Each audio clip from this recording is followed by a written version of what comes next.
Are you ready to get going? I am. How are we doing, guys? Good to see everybody today. I am in the studio here at the Greatness Factory. If you haven't seen the new studio, the level 10 studio here at the Greatness Factory, you really need to come see it. It's absolutely beautiful. It's got this beautiful wood, multiple monitors, great lighting, right? Great lighting coming down right on my head there. And but I'm excited about spending some time with you today on this new book called The Making of a Coach. I've always wanted to write a book for coaches or people who have a desire to speak, coach, train, lead. I had a speaking coach at the age of 15. I was doing speaking engagements at 15 years old to 6,000 people. And so I had a speaking coach that taught me how to write, taught me how to make eye contact, taught me how to have a cadence and a rhythm. And if you went back and if Debbie Emery said, Coach, what is one skill that you've accumulated over the last 20 years that would be one of the most important skills? It is the skill of speaking and communicating. Out of every major contract I have ever signed to coach companies started with me speaking. Most of the big partnerships I have today started with me speaking, right? Even the book deals I've signed, most of the thing, if you went back to the genesis of where it started with me speaking and then going out to coach. So today I'm going to break down a lot of this book, The Making of a Coach, for you. And I'm really going to kind of dig into 7 core things that will help you become the art and practice of the professional. Okay, now I want you to remember this stat. There's about 800,000 people in the United States today that call themselves a coach. And that's a good thing, right? There's a lot of people who want to be a coach. There's a lot of people who see themselves as a coach. That's a good thing, right? I believe everybody needs a good coach in their life. The challenge that I'm trying to solve when I wrote this book is that the average income of those coaches is roughly $47,000 a year. Okay, so therein lies a major problem. It is people who have a desire to speak, coach, train, lead, publish, but they don't know how to monetize from their speaking, coaching, training, leading. Okay, and that's a problem, right? So I skew toward monetization because I don't want you to coach for free unless you want to coach for free. If you want to speak for free, go speak for free, right? But if you would like to get paid for your knowledge, if you would like to get paid for your intellectual property, if you'd like to get paid for your know-how and what I call your demonstrated capacity, then I'm your guy because I can show you how to package and monetize what it is that you have out there in the marketplace. So when I wrote the book, The Speaking of a Coach, I wrote that book as the curriculum and guide for my coaching program called the Coach's Locker Room. And I said, you know what? When you go to college or university, you have a textbook that goes with a course. And I said, I'm going to have my own residency. I'm going to train people for a year of their life. I'm going to speed up their cycle. I'm going to show them how to make a lot more money, speaking, coaching, training, and leading, just like some of the best people have. For me, I need a textbook. So I sat down and I wrote the book, The Making of a Coach, the art and practice of the professional speaker. Now, no matter what you do for a living, can we all agree that being in front of a group of people, having something valuable to say, building affinity is the fastest way to customer acquisition? Okay, of everything I've done, I spent money on ads and marketing. I have written publishing deals. I have everything you can imagine to generate leads for my business. I've done it. There has been no faster way to do this than speaking. No faster way to customer acquisition, no faster way to building partnerships, no faster way to raising capital, no faster way to getting a seat at a bigger table than speaking. That has been the fastest path to a contract. And if I went all the way back to when I first started this business at 31 years old, I spoke at a Rotary Club on a Thursday morning or Tuesday morning. I spoke for 20 or 30 minutes and I got a call and a guy walked up to me and said, hey, man, I really like this. Come see me tomorrow. And that was the largest independent home builder in the state of Tennessee. I went to see the guy the next day. He's like, look, we got some bad attitudes. We need to change the direction. We need a coach. I would like for you to be our coach for the next year. And he said, how much is it going to cost me? And I had no customer acquisition strategy. I had no formal plan to do this. I had never coached a home builder before. And I said, that'll be $125,000, right? And he looked at me and said, let's round it off to 120 and let's get started. And I thought, well, dang, I should ask for $225,000. If I just asked for 125, and this was one of my first contracts. He's like, look, whatever it is you got, we need some of it, whether it's positivity, whether it's contagious confidence. I want you to kind of infect my people with your enthusiasm. And he said, we're willing to pay you, $125,000 to do this. And after a few weeks of that, he said, you know what, I'm going to introduce you to my buddy. And he's the largest home builder in North Carolina. And I went over there and he said, I want you to coach our people. He said, how much is it going to be? And here's what I said, Hunter. I said, it's going to be $250,000. And he says, sounds like a plan. Let's get started. And the next thing you know, boom. What is that? Oh, Jed's a millionaire. Nope. But my point is, the next thing you know, now I'm coaching people.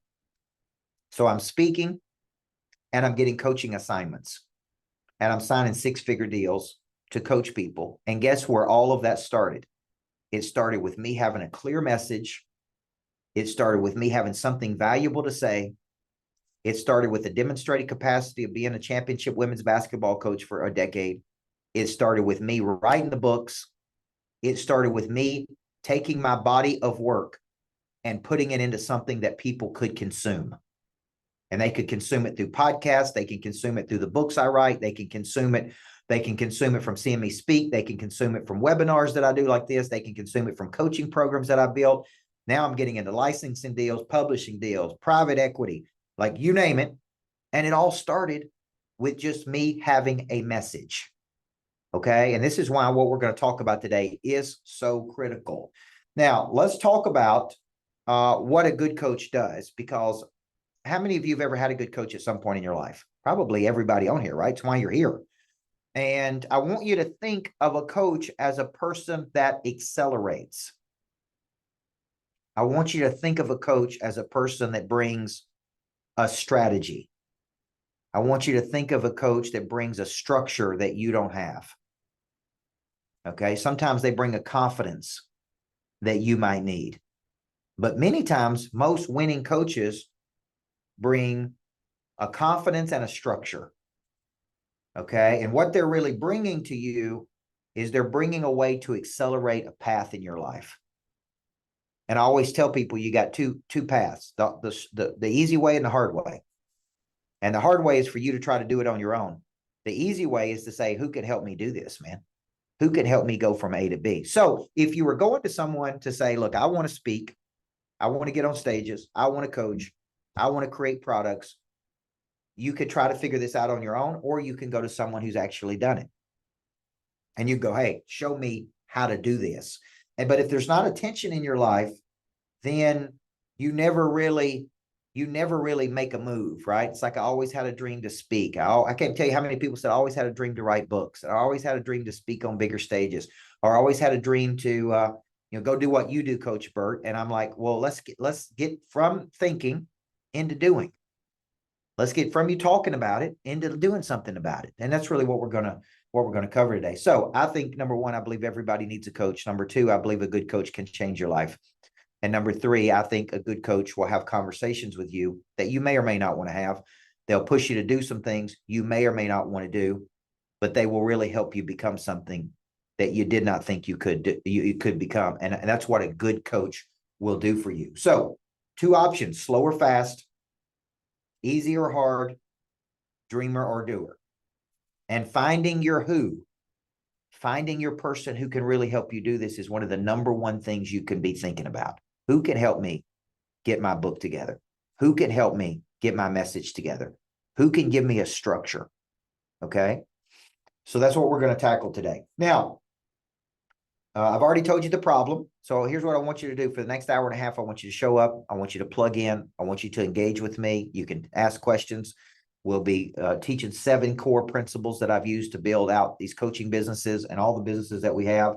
Ask me any question that you want to ask me. And then at the very end, I'll stick around and take Q&A for just a little bit, and we'll tackle everything that we need to tackle during this next hour and a half. Okay. Like I said, most of this is built around a book I wrote called The Making of a Coach. So if you have not purchased that book yet, I want to strongly recommend that you get that book. It feeds into a program called the Coach's Locker Room. And many of you are in the Coach's Locker Room. That's a 1-year residency with me where I break this down month by month.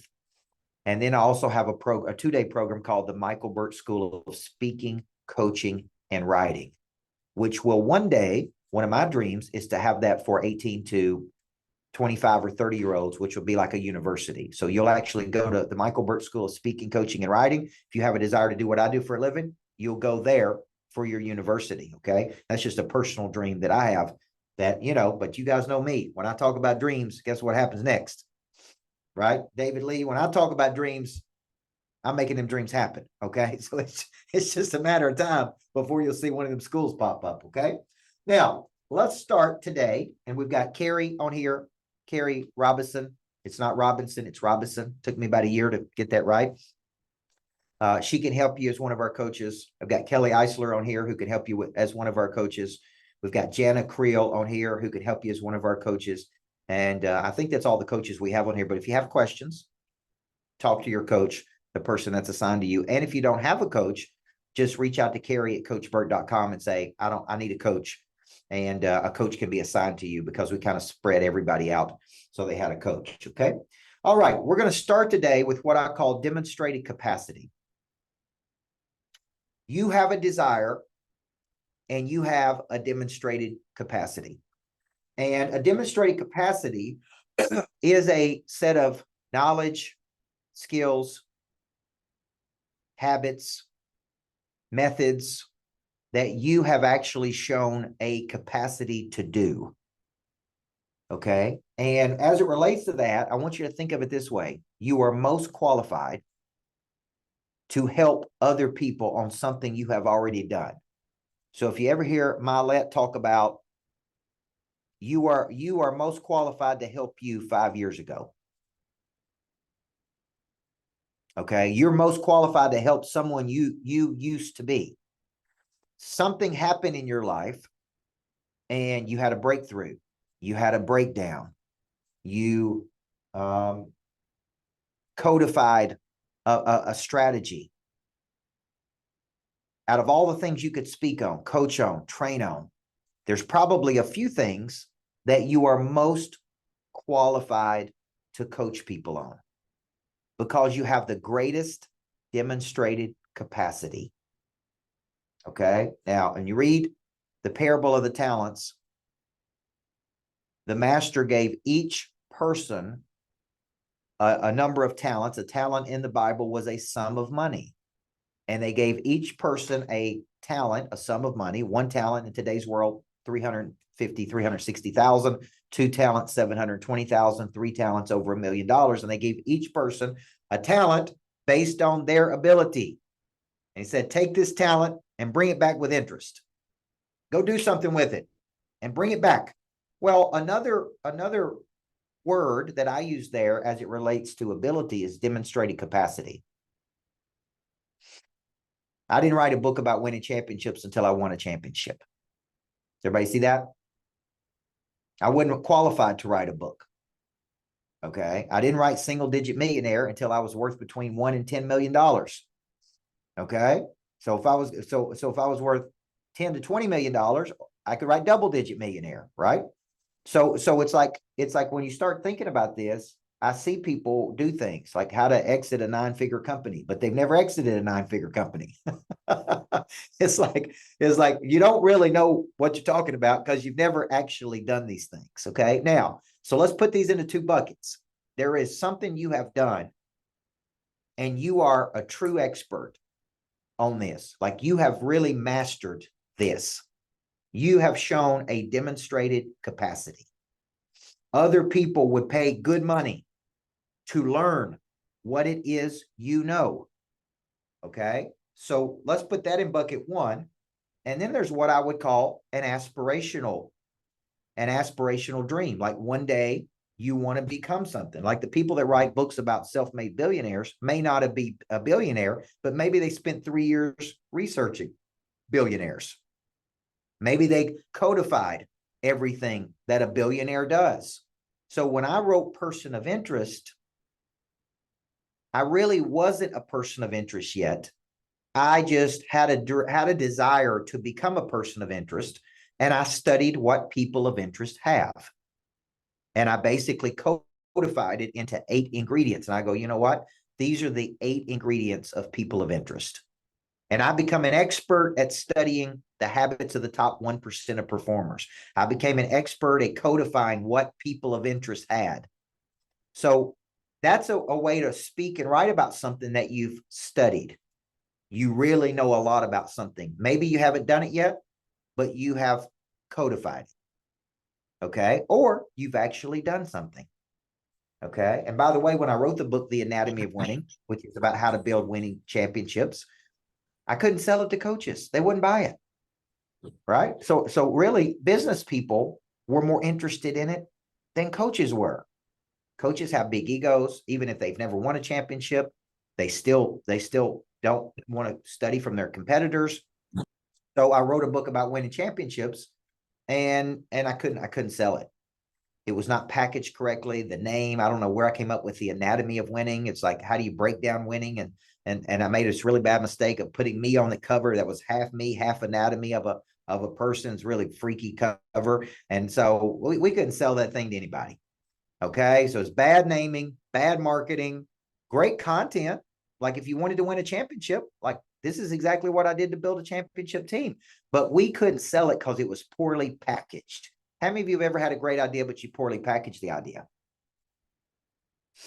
So there's right idea, wrong marketing. There's right idea, wrong timing, right? There's right idea, right marketing, right timing. And that's when you really hit it big.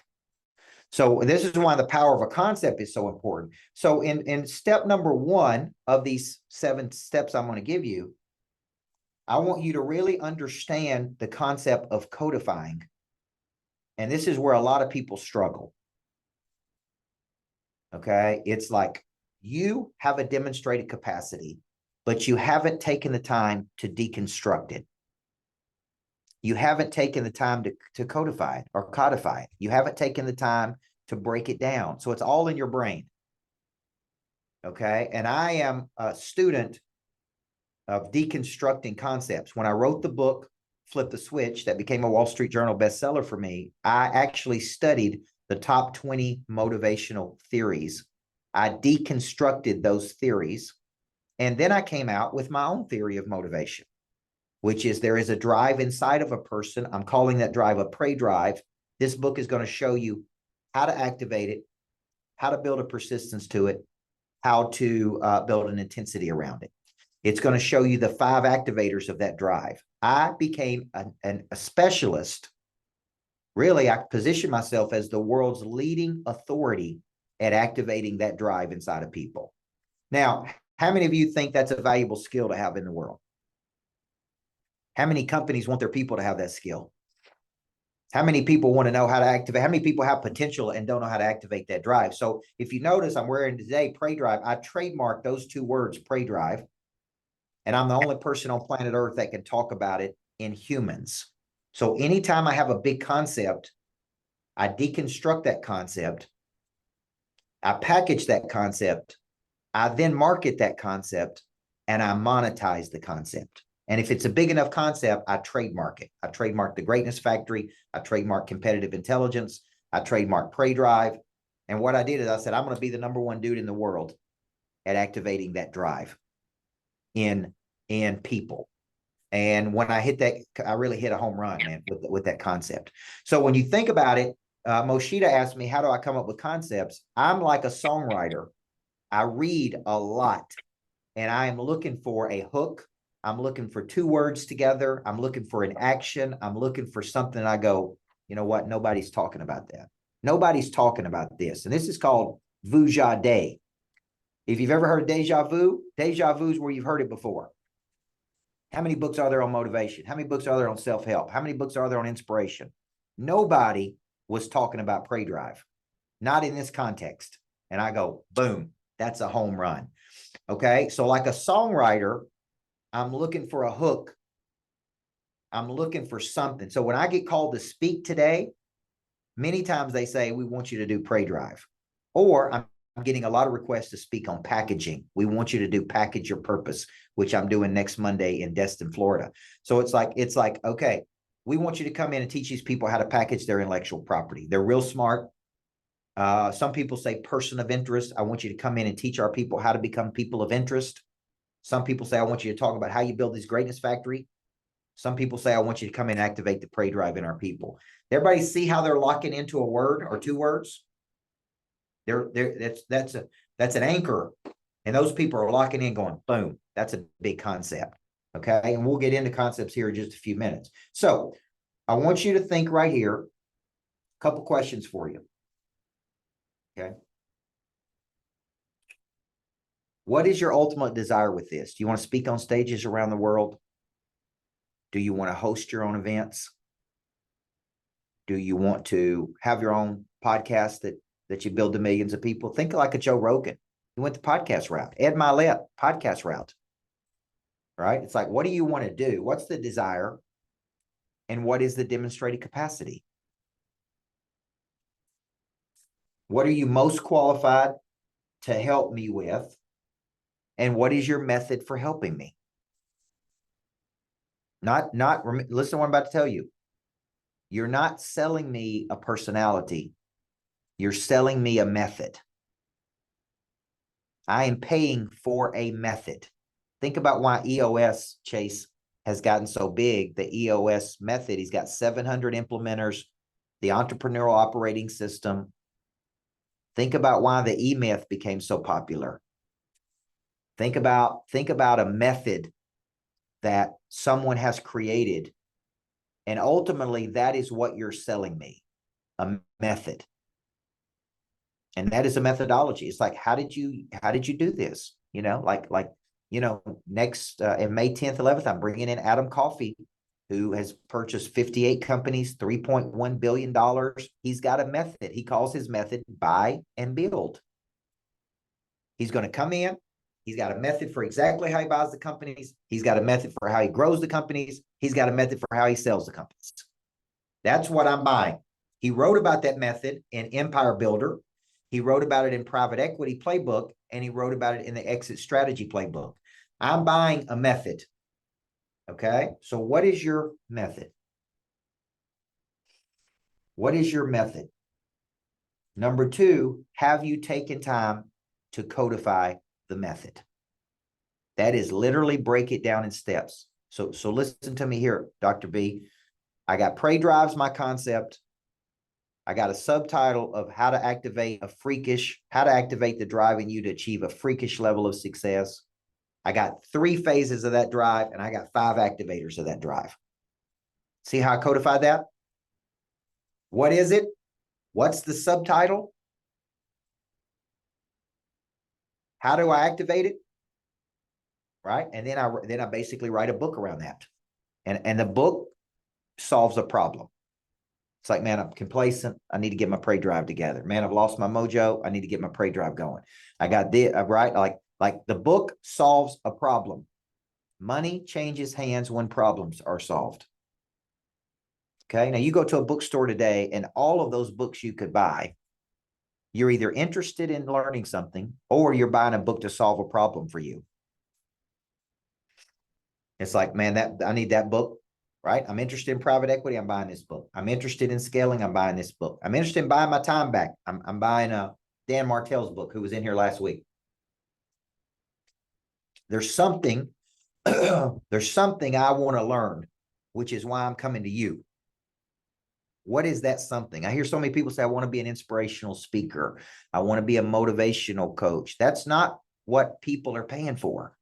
They are paying. Now, you could get speaking engagements by being inspirational, but I want you to think of it. Mike's telling me to smile. Come on, Mike. I smile all the time. I want you to think of it like this. I want to hear this speaker speak because he's the foremost leader in the world at this. I want to learn something. I don't want to be entertained. I want to learn something from this person. There's entertainment and there's education. Then there's edutainment. Okay. So when I wrote down in my notes, have you codified it? I want you to really write. If you're taking notes, I want you to do this real simple. Big concept. Big concept first. Subtitle second. That explains the concept. Step 3, I want 7 chapters. I want 7 chapters.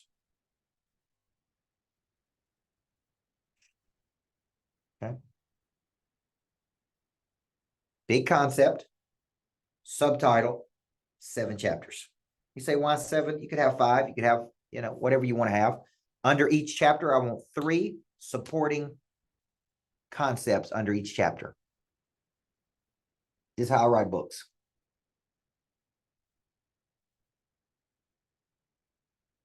Now, if I were going to speak on this, Angela Baker, see, now I've got a big theme, and that's the reason they're booking you to speak, because there's a big concept people are going to learn. If I've written a book that's got 7 chapters with 3 supporting things, I got 21 things to talk about. I could pull out 1 chapter to talk about. I could talk about 3 chapters, or I could say, look, this is a big concept. I've only got 45 minutes. I'm going to talk about chapter 3 in my book, Habits of the Top 1% of Performers.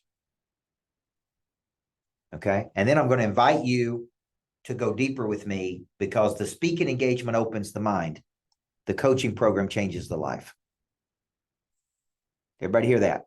I do not believe a speaking engagement changes a person's life. I don't believe somebody reading my book changes their life. I believe reading the book, Robert Ortiz, opens the mind. But if you don't do anything with it, you don't, so I always use this example. If I went to see Covey when I was 25 years old speak, and I go, this is so cool, man, being in a room with Covey. He's my mentor. He's my hero. And then Covey said, for the next year, I'm going to mentor 50 people in this room. And I was actually personally mentored by Covey. Which one do you think would change my life? Seeing him speak or spending a year with him? Now, really think about that. So I think it is imperative that every person who has a message also has an offer for people to spend more time with them. Whether that be through coaching, whether that be through one-to-one time, whether that be through small group work.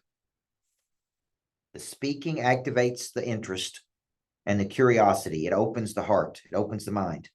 The coaching changes the life. Okay. And we're inviting people versus pitching people. Okay. So I want to take a second right here on this first one. Somebody give me their demonstrated capacity. Anybody want to volunteer to give me their demonstrated capacity? Okay. All right, Chase, go ahead and unmute yourself, and that'll be Rob Ortiz up. I teach insurance agents how to package multiple policies. So, for example, the average insurance agent I work with sells 4 to 5 policies per client. All right. So how do you currently deliver that? Is there a book around this yet? I host masterminds, which I charge for people, and teach on the topics throughout the weekend. Are you, and tell us your plans. What is your vision for future things? Are you going to add, what are you going to add to that product suite? A monthly membership will be the entry point. So they can just get on a weekly call like this from a coaching standpoint. And then there'll be 2 actual courses that you can purchase, an entry-level course and then a step-up course, where you can buy them both together for a small discount. And then I'll offer the big package where I can come to your agency and coach your team. Okay. All right. And do you have a name for this? Did you call it something? Coach G. I spent 10 years coaching college football. So, okay. What is the name of the program that you're going to call the corporate program? I don't have the overall brand name is Coach G, but the courses are the playbook, okay, and Sell Without Selling. The monthly membership is called the Huddle. Okay. So it is very important what we're talking about here, because we're under demonstrated capacity right now. I want you to give everything a unique name and make everything a unique process. Right? So, I've got a starter program called Competitive Intelligence. I got a hiring program for people that want to coach called the Coach's Locker Room. I've got a program for people who are interested in finding their next big play called What's Next. Okay. So Chase is going to have a corporate program. So I got an individual competitive intelligence and I got a corporate competitive intelligence. Okay. And I'm playing around with one called competitive activation. So when you think about it, I want everybody thinking on here, what is your demonstrated capacity? I got to codify this into a method. I got to call that method something. So I always joke and I tell people, if you wanted to make money tomorrow speaking and coaching, you need three things. You need a concept, you need a concept and an image, you need a landing page, and you need a Zoom link. And people always complicate it. I need a concept and an image. I need a landing page to collect data and money. I need some way to deliver what it is I'm going to be coaching on. Okay, that's a fast way to do this. Okay, so good, Chase. So Chase he's a former coach. He's coaching on very specific. He's got his names together. He's codified his process. Now it's a matter of how many different distribution channels and how he's going to market this. Okay, Rob Ortiz, what's the demonstrated capacity? Yeah, so I teach investors how to find off-market properties, specifically land, and we flip them over to developers and builders. Okay, what's the concept? So the concept is going straight to the seller. That's our concept, is going straight to the seller. Most builders that I know always go straight to the MLS. We're going straight to the to the seller. Do you call it straight to the seller? No, I don't. What do you I haven't came up with a unique name yet. Okay. All right. So all right. So that's your demonstrated capacity? Yeah, I feel like. Have you codified this into a method? Yeah. Have you packaged the method? That's what we're in the middle of doing now. Okay. All right. So remember, we're going to find our method. We're going to package our method. We're going to market our method. We're going to monetize our method. Okay. Find, package, market, monetize. Okay. Demonstrated capacity. All right. Let's keep moving. And then we'll call on some people as we go. So step one, we got desire. We got a demonstrated capacity. Step two, very important. We want to find a problem that we are most qualified to solve, that people would pay for. We got to find a problem we're most qualified to solve that people would pay good money for. Now, let me tell you about some of the wrong problems I try to solve.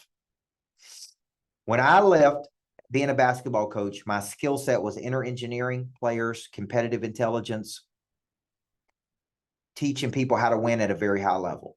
My natural place that I thought I would go, which is a big tendency a lot of people do, is back where I came from. So I'm going to go back and coach coaches. So I signed a deal with Vanderbilt University, Ole Miss, and even my competitors from high school. And I went back to be a coach to the coaches. Okay. Why was this not a good problem to solve? What did I figure out? Anybody want to know? Anybody want to guess? Renee V, what did I figure out? What was the problem? Why was this a problem? Probably you weren't going to make much money from it. That's exactly right. I couldn't find the money. I also found out that I really didn't enjoy coaching a lot of those coaches. Egos, not coachable. Even if they weren't winning, they really weren't humble and coachable. So it's like, good concept, wrong problem, no money. See, some of you are pursuing groups of people that don't have any money to give you. You have to figure out where the money is. Money changes hands when problems are solved. So when you think about it, I was kind of coming up with programs and I didn't really understand this formula. So I want you to write this formula down. And I call this the monetization formula. Number one, before I did anything, I should have started with what action do I want people to take? Okay, you do a speaking engagement, you always need to ask yourself this question. What action do I want people to take from this engagement? So when I go to Destin for Monday's presentation, what do I want these people to do? Let me tell you what I do not want them to do. Walk up to me and say, good speech. I always joke back with him. I said, would you tell Picasso it was a good painting? Come on, man. You don't walk up to a great speaker and say, good speech. But here's my point. I don't want the good speech don't pay the bills. Good speak, right? Well, I want them to walk up and go, man, I can't wait to get in a program with you to be coached and mentored by you. What do I need to do to get in a program with you? That's the action I want people to take. So what you got to ask yourself before you start is you got to go, what action do I want these people to take? I want them to enroll in this webinar. I want them to sign up for my coaching. I wanted to book a strategy call with my team. I want them to do this. Most speakers and coaches do not do this. They go speak. They get a good message. People pat them on the back and say that was really good. Most of the time people lie anyway. It's not like they're going to tell you if it was bad. Nobody's going to walk up and say, man, that really sucked. That was the worst presentation I've seen the whole conference. Nobody's going to tell you that. They're going to say, it's great, man. I loved it. How do I know if they really loved it? Okay, are you signed up for my coaching? Because the speaking engagement ain't going to change your life. The coaching is going to change your life. So if you're that interested, let's go over here because that's what I want. So what action do you want people to take? That's where you need to start with the problem. The second thing is, what problem am I solving for this audience? What problem am I solving? And it's okay to say, I'm just going to, change the energy of a group. I spoke at a conference last week. It was a big wholesaler conference. They had a lot of technical problems and I didn't know that. And I came in and did 2 hours in the afternoon. And the dude said, the biggest thing you did for us is you changed the whole energy of the whole conference. He said, we had bad energy. The tech stuff didn't work. You came up and just changed the whole freaking energy for the rest of the day. And he said, that was valuable for me. See, that's important. That's an important problem to solve. So it's like, what problem are you going to solve for this audience? And you say, well, I'm doing inspirational speaking. Okay, you're going to inspire me. I think that's great. You're going to teach me something. Okay. Number 3, what is the concept you're going to deliver? What is the concept you're going to deliver? Number 4, how do I taste the ice cream? Meaning, what is something I can do to see how good you are? Maybe that is a speaking engagement. And number 5, what is the ultimate action you would like people to take? What is the ultimate action you want people to take? This is what I call the monetization formula. So, Winston, I would never take a meeting without sitting down working through that formula. What action do I want people to take? What problem am I solving for them? What is the concept I'm delivering? How do I show them versus tell them what I could do for them? And number 5, what do I ultimately want these people to do from the presentation? Right? I did a concert on Saturday night with Dustin Black, who owns Black Tie Moving. And the whole reason I did that was to show people the theater and then say, hey, man, you can rent the theater. If you want to rent my theater, my podcast studio, the cool rooms I got here at the Greatness Factory, the whole reason I did the concert was to get 100 people to the theater so people could see it. Why would I do that? So people will say, I want to rent this theater. Right? We had insurance people fly in. We had top players fly in from around the country. Hey, that is a prospecting event. Sales is expansion. It's expansion activity. So number 2 is we've got to find a problem we want to solve. We got to use the monetization formula. And this is going to really get down to the core is what is a niche that you absolutely can dominate when it comes to speaking and coaching in? Okay. I figured out that I didn't want to compete with Tony Robbins. I don't want to compete with Andy Elliott in sales or Cardone on real estate or whoever. I don't want to compete with these people in that area. I go, look, where can I win? Out of all the things I could teach, what could I be the absolute best at? Where those guys would actually refer people to me and go, he's the best at packaging an idea. Does everybody see that? Okay. I want you thinking, instead of this real wide concept of, I want to go out there and speak, coach, and train and lead.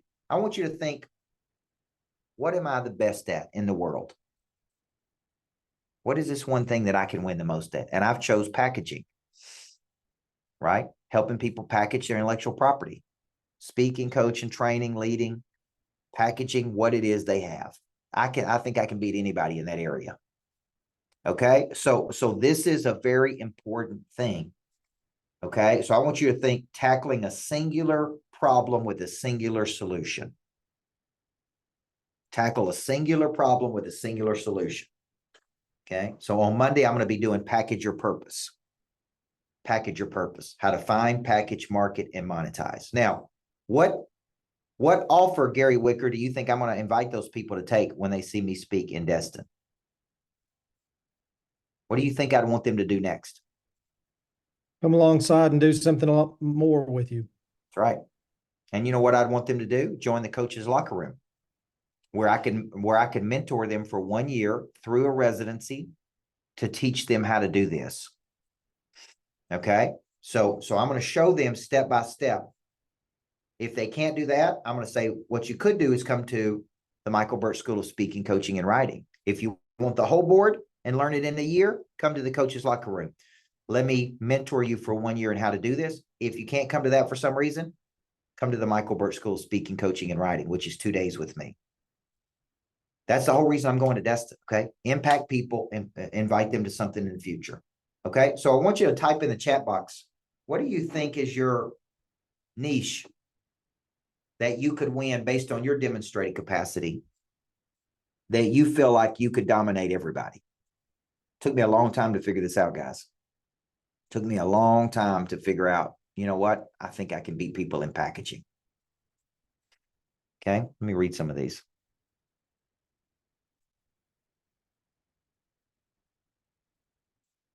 Remember demonstrated capacity. And who would write you the biggest check to solve a problem that they have? Okay. Angela typed in. Okay.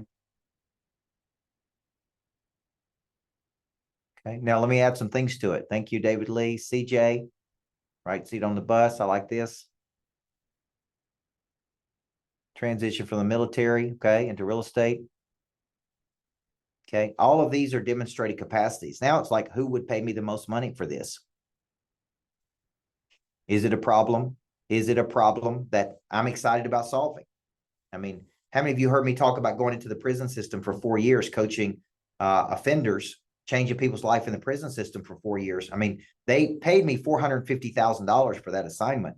But at the end of 4 years, I'm like, this is not the problem I want to solve. So I'm coaching a guy in Texas who raised $1 billion to raise capital. And he kept wanting to be a motivational speaker, And one day I said to him, man, it's a crowded space. Being a motivational speaker is a very crowded space. Why don't you teach people how to raise capital? Like, that's what you know how to do. That's what you did. And he's like, I never thought about that. Then he built a whole coaching company around that one concept, and he called it Capital School. And he said, Coach, that's the best advice you ever gave me. Go back and teach something I know how to do. And I'm like, you're over here in the motivational space. You write motivational books. They're good books. Like, it's helpful. But man, you're not going to dominate over here in this space. You're going to dominate in a space you know how to do that other people want to learn. That is your demonstrated capacity. That one piece of advice to him set him on a path, to build $1 million, $2 million coaching business, probably growing from there. But it's like, why are you teaching that? Teach people how to do what you know how to do. Okay. So this is why these first two are so important, right? Demonstrated capacity, finding a problem. All right. Any questions about this so far? Kim Dillard, how does a real estate person use this, what I'm teaching right here? So how does it use this? Packaging your purpose, I think, is very important. Knowing your field and expertise, whether it be mind life changes. Yep. And the experiences that I've had, things like that. So that is my purpose in my package. Now, when you are selling a commodity like real estate, mortgages, insurance, what I really think you're selling is not a commodity. You're really selling a very specialized skill set. Everybody hear what I'm saying? Okay. So when you're selling you and you're explaining to people, this is what I'm an expert at. I got a demonstrated capacity in X, Y, and Z. Spent my whole life preparing for this assignment. I do this because of these reasons. This is what I believe and why I believe it. This is very important. This is the exact problem I solve for people. I solve this problem for people that transition in life. I think there's 3 phases of transition: and an ending, a disorientation, and a new beginning. And I am here to help you through that disorientation period and through that new beginning. I'm an expert at life transitions. Now, the very first thing I say there is go do a comparative analysis on anybody else that does what you do and ask this question. That's why I told Angela Baker, read the book Transitions by William Bridges. William Bridges codified what a transition is. It is an ending, a disorientation, and a new beginning. So when Angela Baker's talking to people going through transitions, she said, I really specialize in transitions, and here's how I define a transition. It's an ending of something. There's a disorientation period, and now there's a new beginning. And I'm actually a specialist at getting you from A to B here. Everybody see that? I'm not a real estate agent. I'm a specialist. The specialists make the big money. The generalists make the general money. There's 2 million real estate agents. Okay. I don't want to say I'm a realtor. Okay. In Tennessee, it's 3 syllables, realtor. Now, here's my point. It's like, here's what I am. I'm a stone cold killing machine, man. I got a unique background. I got a unique past. And this is exactly what I do to help people move from A to B based on my unique past. Okay. Now, that brings me to step number 3, which is one of my favorite steps. And that is creating a concept that can sell. Before you become famous, and you're all going to become famous someday, before you become famous, I want you to learn how to position by concept. We want to create concepts that are easy to sell. Okay? And people are going to flock to this concept. Okay, now how many of you knew who James Clear was before he wrote Atomic Habits? Very few people knew who James Clear was before he wrote Atomic Habits. Then he writes Atomic Habits. It becomes a New York Times bestseller. Now it's like, oh, James Clear is the guy who is an expert at habits because he wrote Atomic Habits. Well, an atom is a very small thing. It's like small habits that make big differences, right? Everybody's trying to build good habits. That's a great concept. 10X, big concept. Max out, big concept. Okay. Prey drive, big concept. You go to the bookstore and just look at big concepts and go, okay, that's an interesting concept. So the concept sums up a solution to the problem. And you just look at the concept and you go, that's an incredible concept right there. That is an incredible concept. Okay. I wear a bracelet that says, go to bed tired, wake up hungry. It's a great concept. It all goes to 0 at midnight. Great concept. Okay. I've been playing around with one about how to create space in your life, how to create space for, and then having what I see is like all these things that you can create space for: passion, relationships, this, because nobody has any time to do anything anymore. So it's like I sit down with a piece of paper and I go, okay, it's a big problem. Am I qualified to solve this problem? Do I want to solve this problem? If I had to lock myself up for 2 years and write a book on this, would I get excited about this? Would I want to research it? Would I stay up at night listening to it? Okay. Now this is Kelly does a lot of our success school for kids. And a lot of times I think about success school is a big concept, but here's a very specific problem. My kid lost all their confidence. My kid's got a bad attitude. My kid can't play nice with other people. My kid's selfish. My kid's entitled. See how these are very specific problems? So what was one of the number one books, Renee, for that? Okay. How to Have a New Kid by Friday. One of the all-time best-selling books. Now, how many of y'all at one point said, man, I need to read that book? Okay. How to Have a New Kid by Friday. That's a great concept. Right or wrong? How to Have a New Teenager by Friday. Okay. What he does in that is he's a psychologist. So he like breaks down when your kid acts a certain way. This is what you do. It's great. That's right. That's an incredible concept. If you have broad concepts, it's hard to like, okay, that's a good concept, but I'm not buying that book. What if I went in and I go, okay, I got this problem and I'm buying this book to solve this problem. This book is going to solve this very specific problem. Okay. So when I come up with concepts, I go, okay, what do I want to call this concept? Okay. The coach's locker room. It's not a coaching program. It's a residency. It takes the best of everything I've taught and breaks it down into a 1-year residency with me. And it's like, I got to break this down and I'm going to show people step by step. Okay, I'm going to do all of these curated boot camps, the Michael Burt School of Speaking, Coaching, and Writing, Package Your Purpose, Person of Interest, Tactical Connection, the 8-figure event, how to have an event that produces 8 figures. Okay, I'm going to put all of this into a program and I'm going to call it the Coach's Locker Room because that's when winning happens. Okay, so how many of you feel like you got an incredible concept? And if you do, type it into the chat box.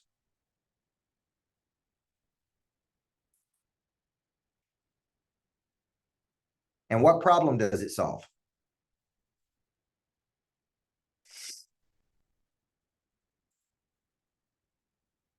Hey, I'm looking at these. That's right. I go to a bookstore and just study and study and study. Look at some of Tony Robbins' early concepts. Unleash the giant. What is it? Unleash the power within. Awaken the giant. Date with destiny. Great concepts, guys. Covey, 7 Habits of Highly Effective People. Collins, Good to Great. Lencioni, 5 Dysfunctions of Teams. Okay. These are all great concepts. There we go. I gave Mike that one. Restoring work ethic in America. It's true. So Hunter, you're going to be speaking. I'm going to be speaking with you in a place I've never been in my life, Springfield, Missouri. I've never been to Springfield, Missouri. So Hunter, you and I are just getting to know each other. Tell me what is your concept? Tell me what is your demonstrated capacity and what is your concept? Yeah, thank you.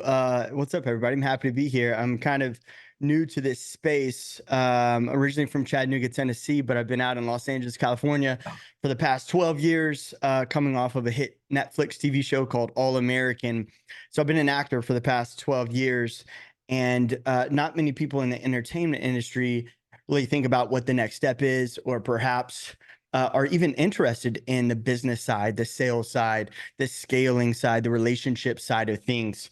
Again, originally from Chattanooga, Tennessee, so I certainly miss people who value handshakes and being humans of their word. You know, out here, particularly, I guess my demonstrated capacity is dealing with relationships that perhaps have ulterior motives attached.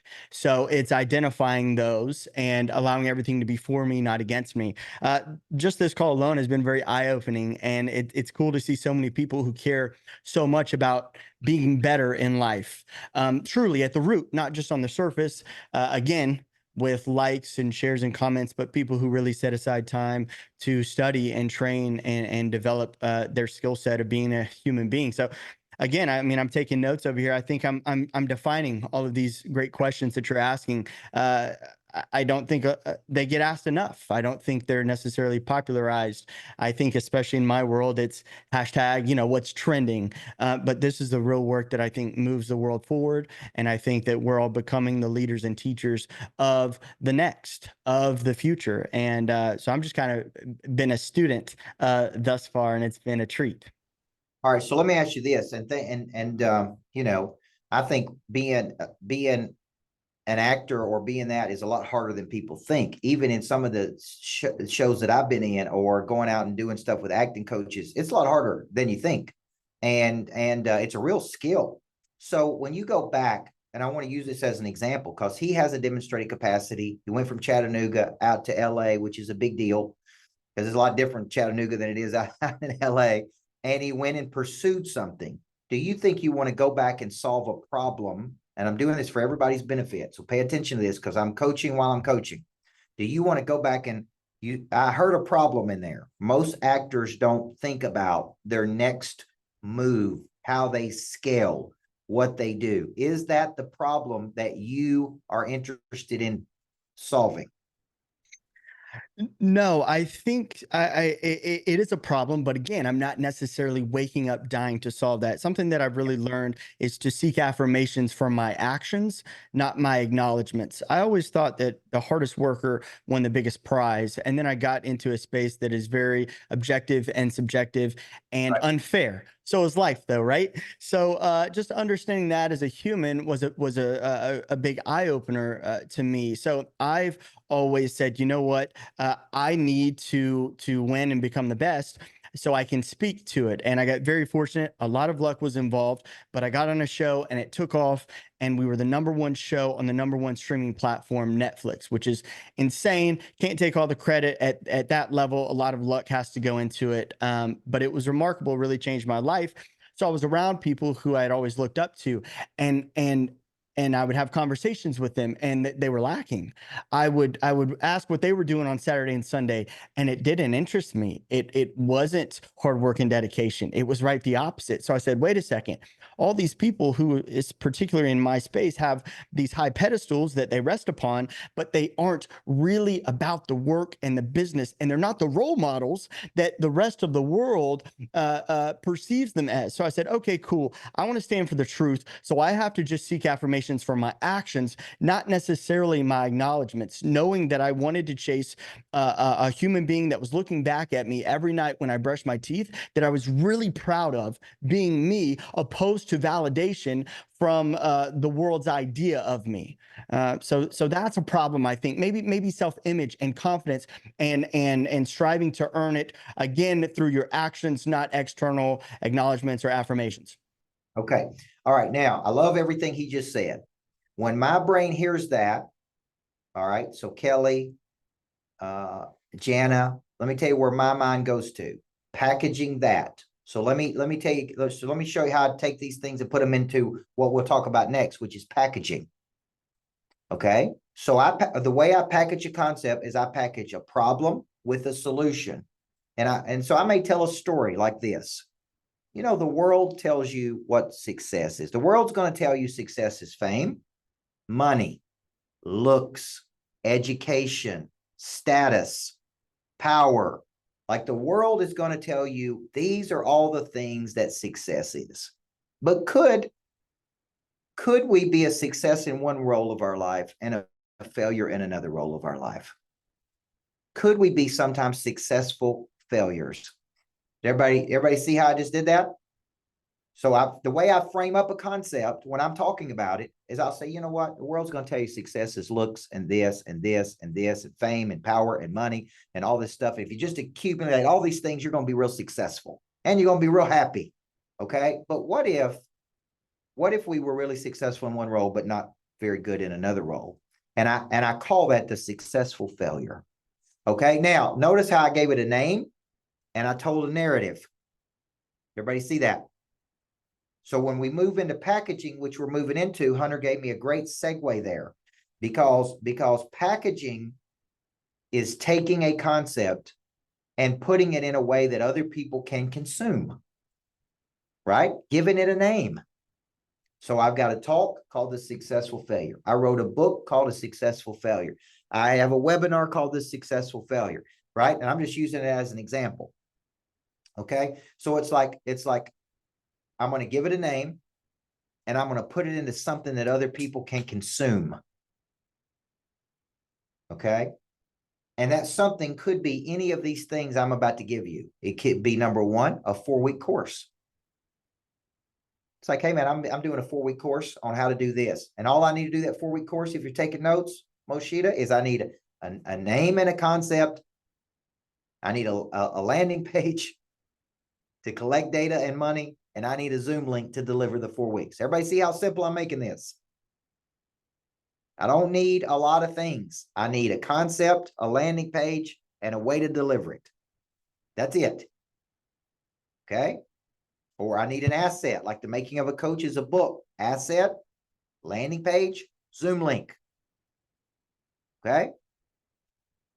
So I could package it and put it into a 4-week course. Guys, I've done 4-week courses for $97 that had 1,500 people in there that generated $150,000 for me to coach for 4 hours on a concept. Okay. And that concept was how to go pro, habits to the top 1% of performers. So if I have a sample size of 3,000 people and I can get 1,500 people to exchange $97 to learn the habits of the top 1%, that's $150,000 for really 4 hours of work, especially if you already know the habits of the top 1%. And I've already written about them in books. So there's not a lot of prep work for me because I already know these things. So when you think about it, I could put it into a 4-week course. And if I were going back to start today, Curvin, and I was just starting over from scratch, and I was trying to generate quick money, I would go, man, I'm going to talk about a concept. If people are interested in that concept, I'm going to invite them to a webinar or masterclass like this that's free. Then I'm going to invite people to go on a 4-week journey with me where I break the concept down.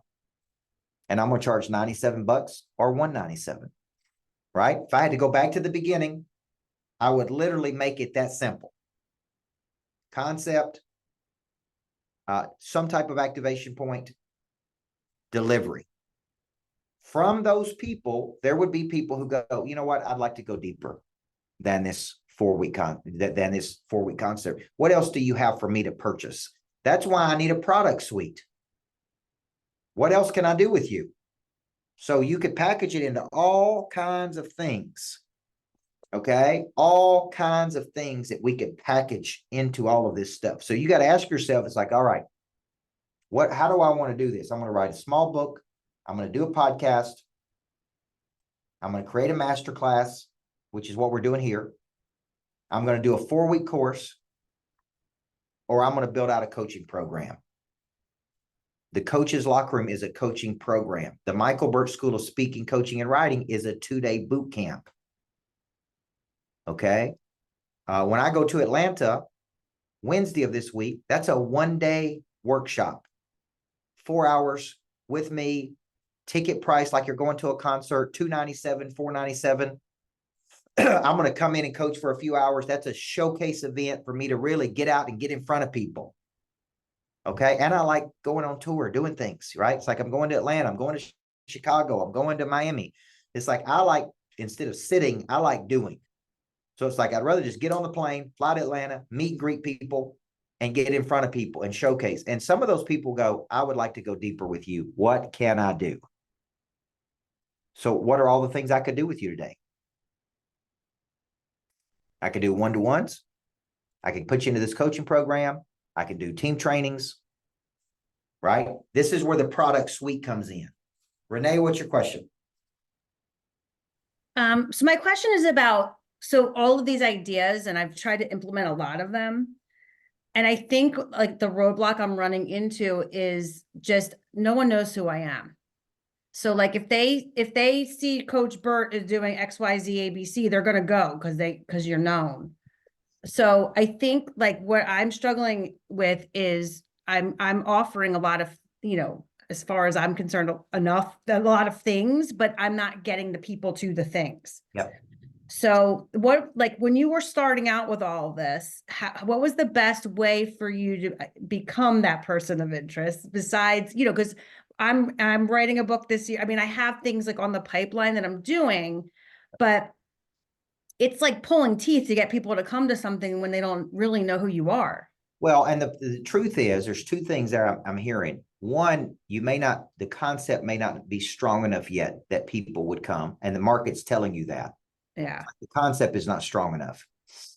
Number 2, what if I told you this is how you become a person of interest? by doing all these things. Okay. So when I get frustrated, I have an agent in New York City, and I'm like, I'm frustrated because I'm not famous enough or whatever the case may be. Right. And every time I call him and I whine a little bit and complain, he's like, for God's sake, you're doing it. He's like, just chill out. You're actually doing it. And I'm like, well, I'm not doing it fast enough.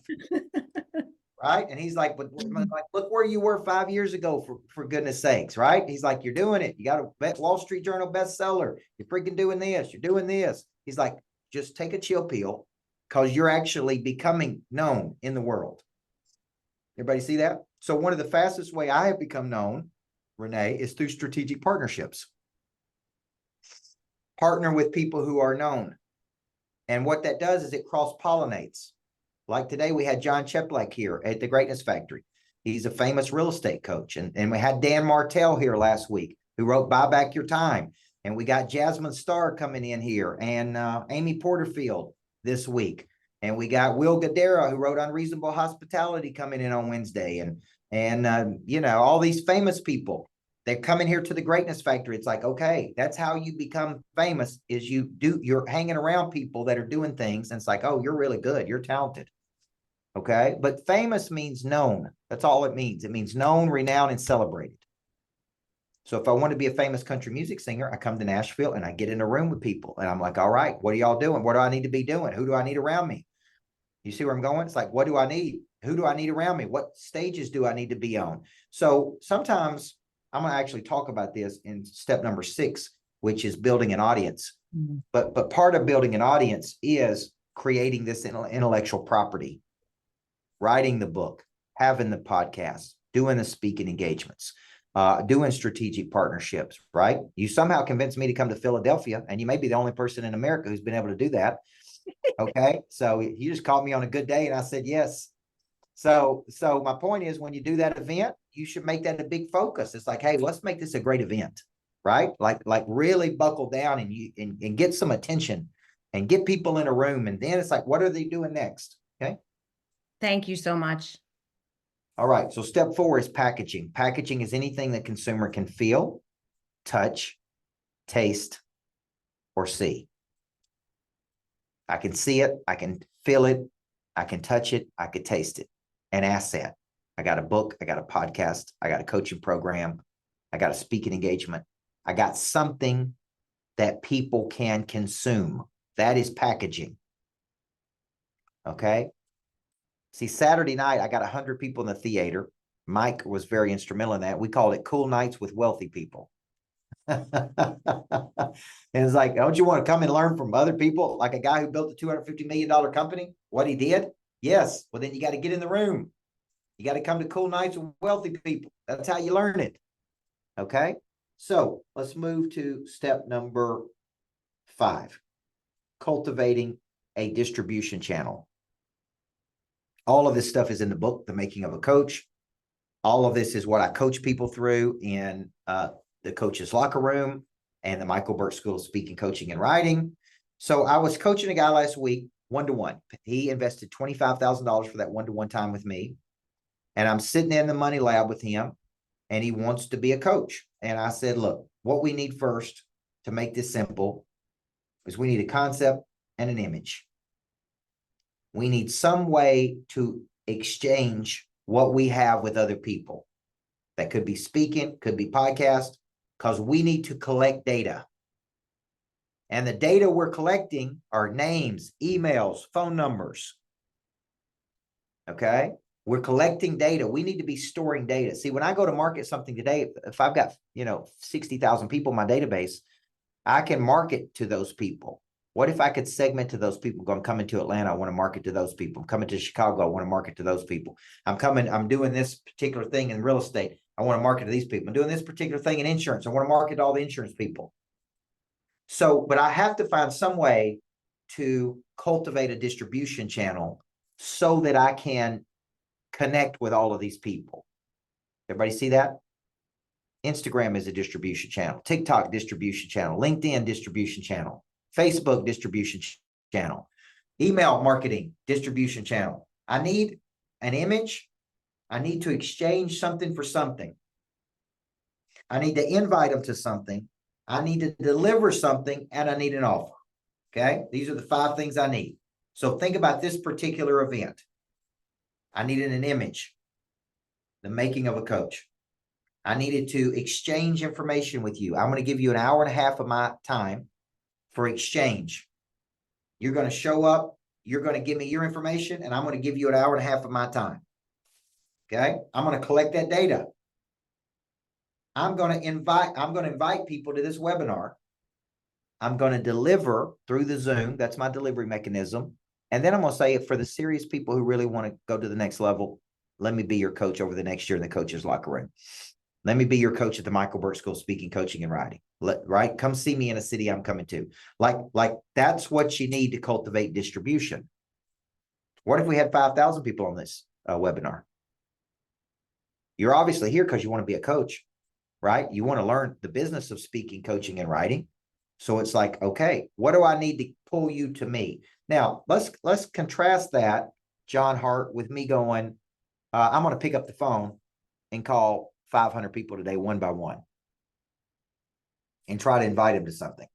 How miserable would that be? That would be a long day. Be a long day, and it wouldn't be any fun at all. What if I go, you know what? I'm going to create this asset called the making of a coach.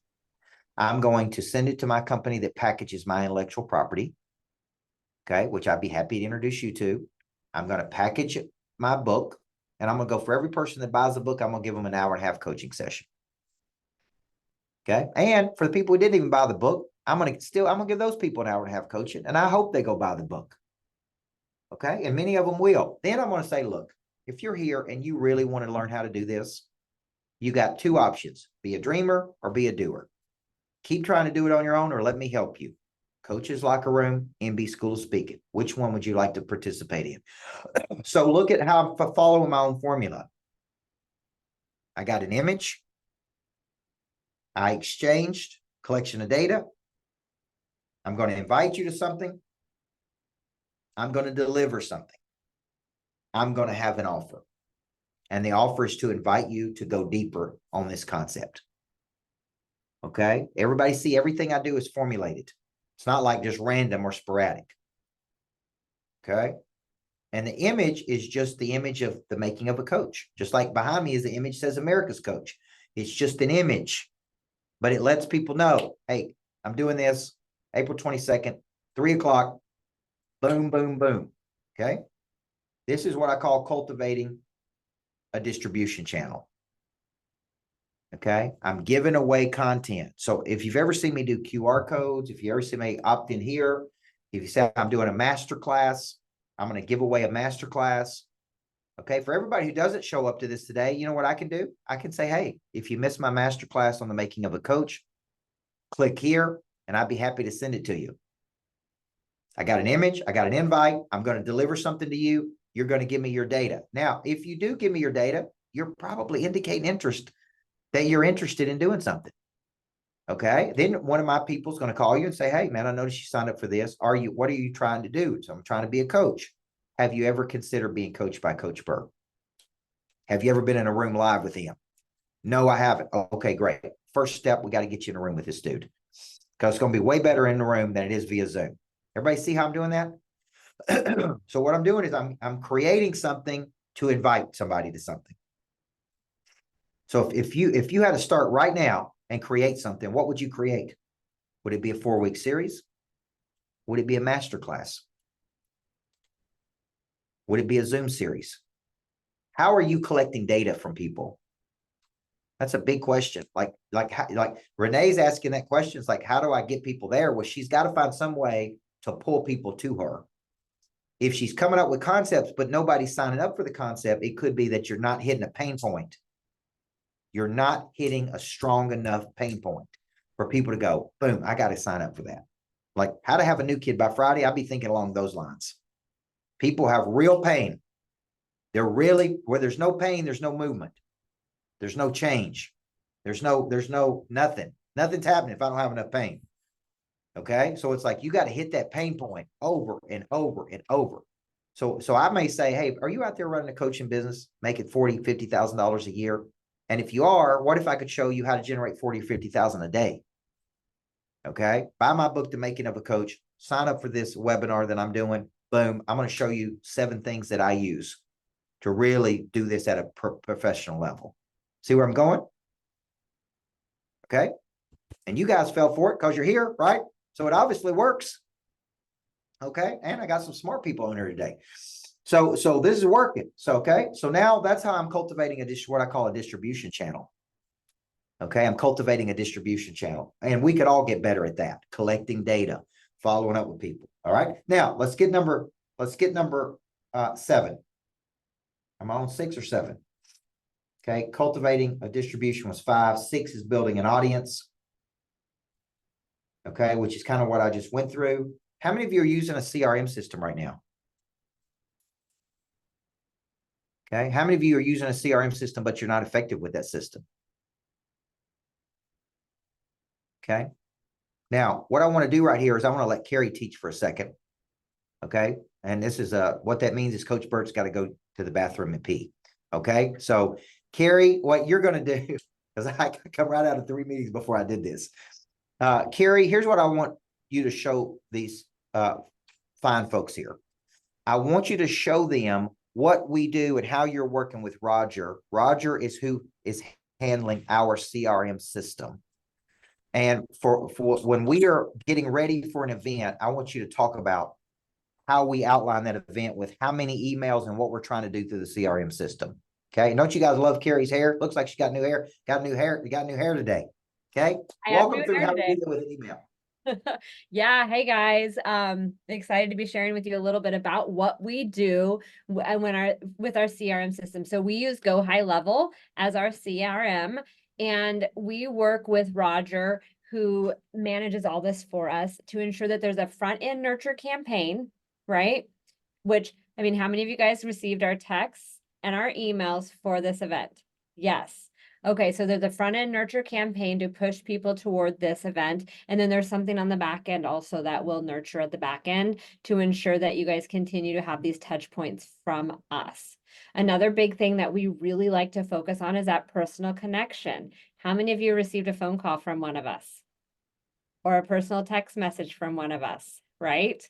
Yeah, that personal connection is really important in our industry so that you hear our voice. So it's not all automation, even though automation is necessary in our world as we're moving through with technology and really the number of people that we manage within our CRM. Okay, we were looking at it today and it's a massive amount of people that we manage, but we have a game plan in place to ensure that everyone who has purchased the book or everyone who actually clicked on the link and thought about purchasing the book gets a nurture campaign from us.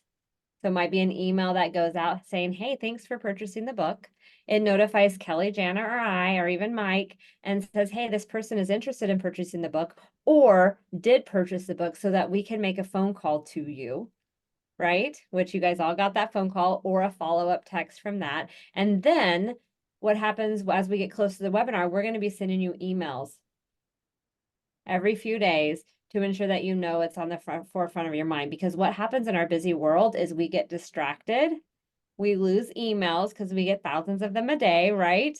And we want to make sure that you guys are on this webinar and hearing this content that he's coaching on so that we can continue to share this content that Coach has developed because it's so phenomenal. And then after the webinar is over, there'll be a nurture campaign following that. Okay, Coach, you're up. All right. Thank you for that.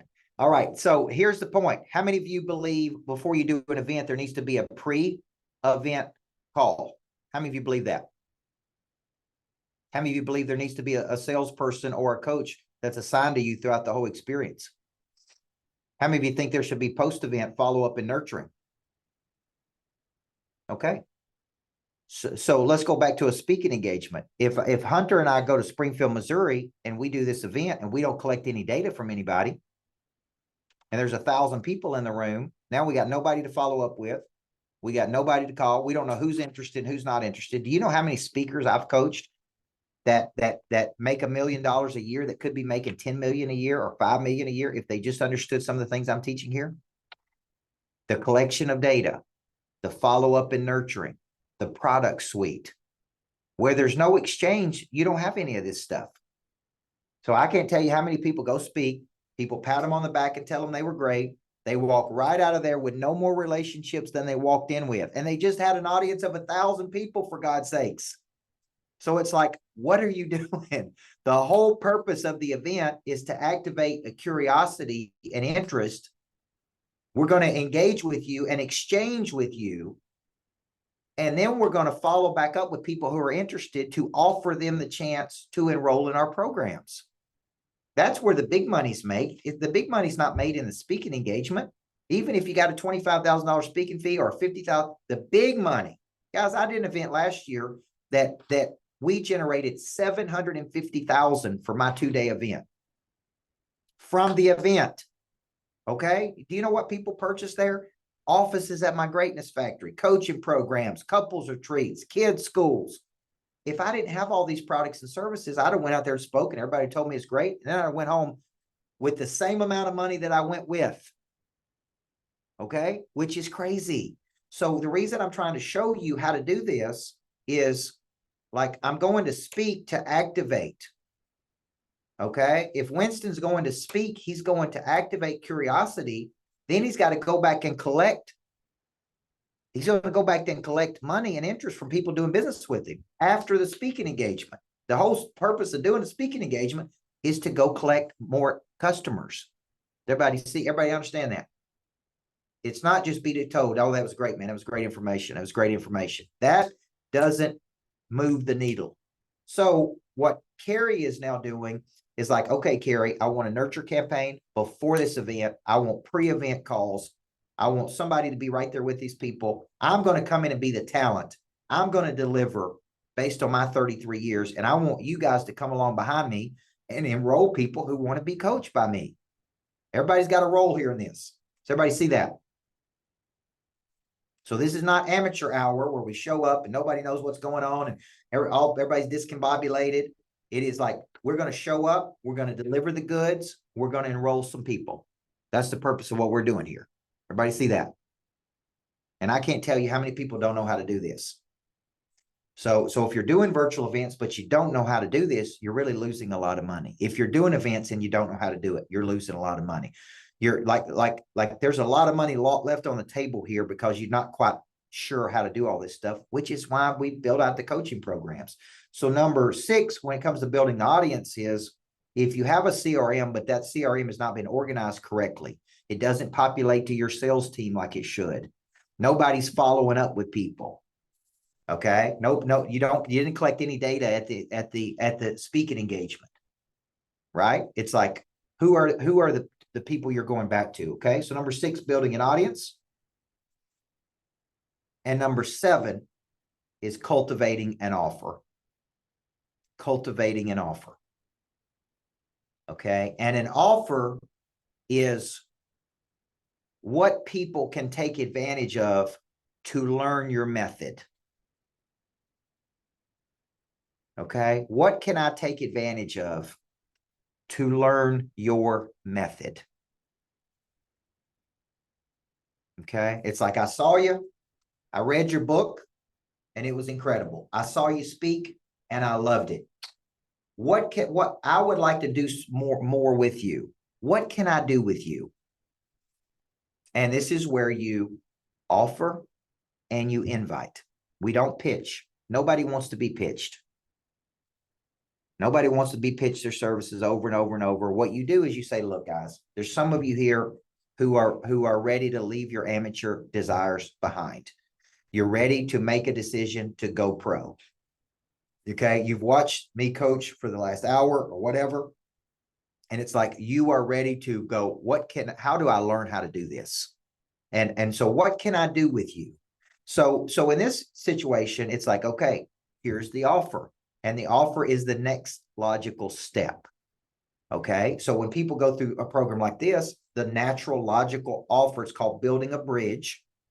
And the offer is between what you're learning and what's the next step, what builds a bridge. And the next step with me is always the coach's locker room. It's like, this is the residency with me that shows you step by step how to do this for a living. how to do this at a very high level. And I say it's like a slow drip versus a fire hose, right? Month after month, we break down concepts. You work on those concepts. You have to present to the group. And it's really a 1-year residency with me. It's like going to getting a master's degree in speaking, coaching, training. It's like, this is where you go. If Hunter went to acting school and he already had acting coaching, this is where you go to get speaking and coaching, right? It's like the coach's locker room. Okay. So what I do there is I build a bridge and I say, this is my offer. Okay. And I may stack that offer or bundle that offer, or I may offer a fast action bonus on that offer. I may say, look, this program is a $20,000 a year investment. It meets once a month for 2 hours in person or virtually. It has 6 to 8 curated boot camps that you're going to go through as part of the coach's locker room, specifically on how to speak, coach, train, lead. Okay. And when I'm through with you, you're going to have your concept. You're going to know how to package. You're going to know how to market. You're going to see exactly how we build the distribution. You're going to learn how we come up with concepts, and you're going to learn how to monetize your concepts. Okay. Now, what would a fast action bonus be? Somebody give me an example of a fast action bonus. Any ideas? If you sign up now, we'll give you X, Y, or Z. Right. So from this webinar, I may say, look, if you sign up now and you pay in full, I'm going to take you on my private jet with me to a speaking engagement. That's a fast action bonus. You're going to get uninterrupted time with me, 30,000 feet in the air, going 500 miles an hour. And right, it's going to be a fast action bonus. Right now, we've got a person on here, Kelly, that did that, has already done that. I don't know if I still see. Yes, we do. Yep. Chase is going to be on the jet, and we've had a couple other people on here that have had that opportunity. Okay. So what I do is I go, here's just a little icing on the top. And a person that's sitting there going, you know what? I think it's worth it. You know what? I should do this. You know what? I really need this. You know what? I do this. See, what I do there is I go, boom. People who take action and pay this, here's what I'm going to do for you. I'm going to give you a little extra because I believe in rewarding action in people. That is a fast action bonus. Okay. Sometimes we do a fast action bonus of, hey, you get 2 hours in the money lab with me at the Greatness Factory, right? For people who take action, there's an extra. So you got your concept, you've got your offer, and the offer solves a problem for the audience. Okay. And a person sitting in the audience is go, you know what? I've been thinking about this for 2 years. I'm doing it. I'm in. Okay. Now, where do I enroll? So guess what we need to enroll people? We need a landing page. We need a way to collect money. We need a salesperson, right? Well, I need something. I need some way to go, okay, let's go ahead and get you enrolled right now, right? That's the offer. And the offer is just an invitation. It's not, so many people freak out about this. They get so scared. They're like, I don't want to be a salesman. I don't want it to feel so dirty. It's like, look, dude, I can't take advantage of what you got if you don't ask me. It's like, if I'm sitting in the audience, I don't know everything you do. Do you do one-to-one coaching? Do you do one-to-many? Do you do boot camps? Do you do trips to Mexico? Like, what can I do with you? So what I typically say is I say, look, guys, there's some of you in the room here today that you are ready to leave your amateur desires behind and you're ready to make a decision to go pro. Okay. What I'd like to do is extend an invitation. Okay. I want to invite you to join my coach's locker room. It's a 1-year program. It's a 1-year residency with me. Meets once a month. And this is very important. You slow down right here and you explain what people get. A lot of people rush through this. They get all excited and they hurry and they speed up at the very end. You don't want to speed up. You want to slow down. It's like the coach's locker room meets once a month, 2 hours. Every person gives a TED-like talk to the group with feedback. You work through a special curriculum that I wrote about in the book called The Making of a Coach. And we're going to walk you step by step in how to find, package, market, and monetize your intellectual property. There's a series of curated boot camps that you're going to go through. You're going to have a concierge assigned to your group that's going to answer questions with you, stay engaged with you. And that is an investment of $20,000. Or you can pay 4 payments of $5,000. Or if you'd like to put that into monthly payments, you can make 12 payments of $2,000. Did everybody see how I said that? See, a lot of people get to the very end of their talk and they say, hey, if you want to sign up for something, just go to this link up here and sign up right here, and we'll be happy to help you. It's a great program. Slow down. Explain what they get. Don't be embarrassed. Don't say, oh my God, I hope people don't. I hope people don't, to get offended by what I'm doing here. Right? Listen, do you believe, this is a very important part I'm going to tell you. And for the 62 people who stuck around, if you don't believe in you enough to offer it to other people, is other people going to believe this? If you're ashamed of offering your services to other people, I am 100% convinced that what I offer to people can change their life. You know why? Because I've been doing it for 33 years. I can show you boxes and boxes of testimonials. I can put people in a room who've made millions of dollars that I've coached. I don't have any embarrassment, or I'm not ashamed to say, look, I would love to help you, but I cannot help you until you commit to something. Okay. I can't help you get from A to B until you take an action on something. So really you have 2 options. You can be a dreamer or you can be a doer.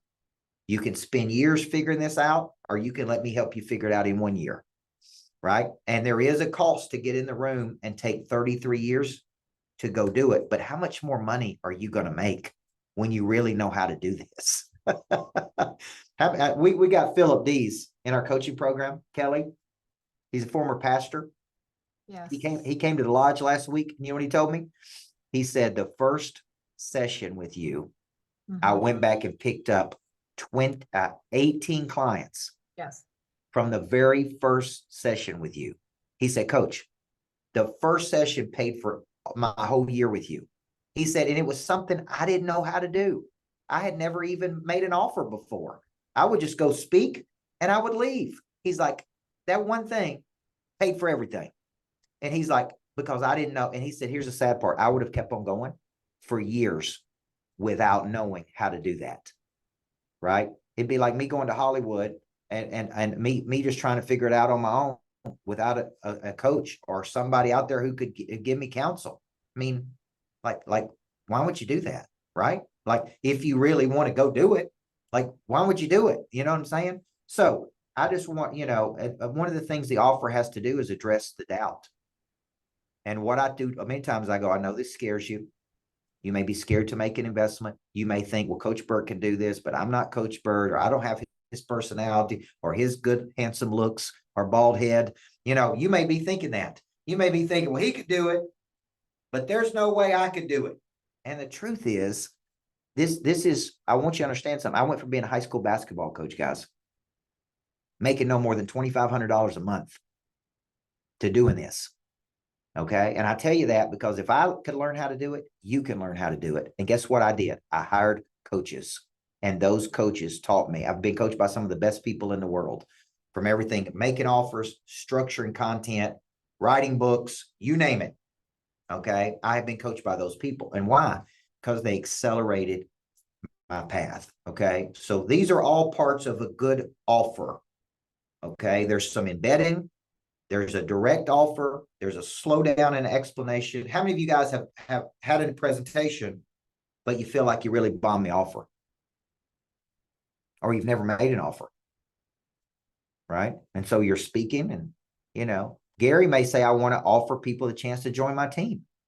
I'm recruiting people. So the offer is very important to the equation. Okay. So I'm going to take some questions, but before I do, I want to be real clear on today's webinar. Okay. In my opinion, there's really one of 3 things you can do from today, because we're doers. We're not dreamers. We're doers. We're not dreamers. Okay. People who work with Coach Burt are not dreamers. They're doers. Okay. There's one of 3 things that people can do from today's webinar. Okay. Number 1, they could join the coach's locker room. I've already explained it. 1 year with me, residents. I've got a new pod that just started. We put you right into that pod. And for the people that pay in full, I will put you on the private jet with me as a fast action bonus. Okay. We'll fly somewhere. You can see me go do a speaking engagement and you're right there. Boom. You can see how I do it. You can see how I prepare. You can see how you, and just observing sometimes is the best way to learn. You'd be in there with me for a year. There's 3 options there. It's a one-time payment of 20 grand. It's 4 payments of 5,000, or it's 2,000 a month on a 12-month cycle. That is the coach's locker room. Now, and that's where I think everybody on this call needs to be. If it were me, I would just say, this is the program you need to be in, okay? Because this is the one that's going to get you there faster. The second offer would be, you say, well, I can't do that for some reason. You really need to go to the Michael Burt School of Speaking, Coaching, and Writing, which is where I break down the business side of running a speaking, coaching business. And that is coming up in May. You come and you spend 2 days with me at the Greatness Factory, and I break this down step by step. It's 2 days. It's not a year, so you're not going to get everything, but you will get two days with me. That's a $5,000 investment. And the third option is I'm coming to cities around the country. I'll be in Atlanta this week. I'll be in Chicago in May, where I'm teaching Package Your Purpose. And if you want to get started, you can come and get a ticket, be in one of those cities with me, and I break down how to package your purpose. It's typically 3 or 4 hours with me. But here's what I would encourage you to do. Don't go back and do nothing. This webinar is not going to change your life. It's not going to help you make millions of dollars. What it's going to do is open your mind. I gave you 7 things tonight or today that I think would move the ball down the field for you. But there's a big difference than seeing me live or reading my books and actually being coached by me. And I think anybody who's been coached by me on here will tell you there's a significant difference in these things. So if you're interested, all I tell you is this: see your coach. Okay. See your coach that you were assigned to or reached out to you. If you don't have a coach and you've worked with somebody on our team, Carrie at coachburt.com or Kelly at coachburt.com or Jana at coachburt.com, just reach out to them and go, you know what, I'm interested. And I'll just tell you, do a coaching call. Talk about what you want to do. Let them listen to you. And they may say what you need to do is spend a day with Coach Burt, you know, or just spend a day with this dude and let him map this out for you. But don't do nothing. Be a doer. Don't be a dreamer. Okay. Between A and B is who. It's always a who for you guys. Okay. Who can help me do this? Who can help me? You don't have to continue down this path of figuring out on your own. Let us help you figure this out. Okay. And I think, boom, we fast track it. So if you're interested in those things, see your coach, reach out to one of our people, and let's see if we can get you into something. Okay. All right. Let's take a few questions here. 4:38. Okay. I give you a little extra time there, but I did take a bathroom break. So I'll take that out of my time today. Kelly, is there something you want to say about this today? You raise your digital hand if you want to ask me. I did. I didn't want to interrupt you, so I put my little hand up. So yeah, what I wanted to say, guys, with the coach's locker room is we do keep it small and intimate, and there's a reason for that. So coach really gets to know who's in the room in such a great way. So we do that. But another thing I wanted to say, Coach, that we have heard from Coach's Locker Room Cohort 1, because they've been with us since January, and Philip Dees is in that group, is a lot of them have this vision of a 3 to 5 year plan, and they have already condensed a lot of what they were thinking way out there in 3 months. And so that's another big part of this program, Coach, that we're hearing really great testimonies already. Yeah, well, a lot of people come to me and they think, well, this is going to take me years to do this. And the truth is, if you have the right information, it doesn't take years. It took me 18 books to write a Wall Street Journal bestseller. Okay. It took me 1 meeting with Rory Vaden to make that book a bestseller. Does everybody see that? My investment for that was 18 grand for 3 hours. Okay. Best 18 grand ever spent. You know why? What took me 18 books to figure out, I figured out in 3 hours. Why didn't I do that on my first major published book? Because I didn't know any better. Why didn't I do it on book number 2? I didn't know any better. Then it's like, what am I not doing? What do I not know here? And then I'm like, okay, I'm hungry. I'm humble. I'm teachable. Let me get in a room with somebody who knows how to do this. Okay. And then it becomes a Wall Street Journal bestseller. Not only that, this is very important. We produced thousands and thousands of leads from that book. If we can't make that 18,000 back with thousands of leads, then that's our fault. Okay. Because that's what the book produced. at the end of the day. So sometimes I'm paying to get in a room with a person who knows how to do something I have always wanted to do, but I couldn't figure out how to do it.